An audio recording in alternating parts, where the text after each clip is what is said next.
রাজশাহীতে বীর মুক্তিযোদ্ধাদের ঈদ পুনর্মিলনী অনুষ্ঠান অনুষ্ঠিত।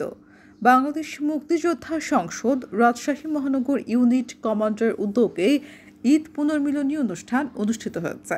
শনিবার দুপুর 1টায় নগরীর সাগরপাড়াস্থ রাজশাহী মহানগর মুক্তিযোদ্ধা ভবনে ঈদ পুনর্মিলনী অনুষ্ঠানে প্রধান অতিথি হিসেবে উপস্থিত ছিলেন বাংলাদেশ আওয়ামী লীগের সভাপতি মণ্ডলীর সদস্য ও রাজশাহী সিটি মেয়র জনাব এইচ.এম. খায়রুজ্জামান লিটন, বাংলাদেশ মুক্তিযোদ্ধা সংসদ রাজশাহী মহানগর ইউনিটের সাবেক কমান্ডার বীর মুক্তিযোদ্ধা ডাক্তার মোহাম্মদ আব্দুল মান্নানের সভাপতিত্বে অনুষ্ঠানে বিশেষ অতিথি ছিলেন রাজশাহী মহানগর আওয়ামী লীগের সভাপতি বীর মুক্তিযোদ্ধা মোহাম্মদ আলী কামাল। উপস্থিত ছিলেন সাবেক জেলা কমান্ডার বীর মুক্তিযোদ্ধা অ্যাডভোকেট মতিউর রহমান, বীর মুক্তিযোদ্ধা অ্যাডভোকেট সাইফুল ইসলাম, বীর মুক্তিযোদ্ধা ইয়াসিন মোল্লা, সেক্টর কমান্ডার ফোরাম বিভাগীয় কমিটির সভাপতি বীর মুক্তিযোদ্ধা আবুল হাসান খন্দকার, রাজশাহী মহানগর আওয়ামী লীগের সহ সভাপতি বীর মুক্তিযোদ্ধা নওশির আলী সহ প্রমুখ।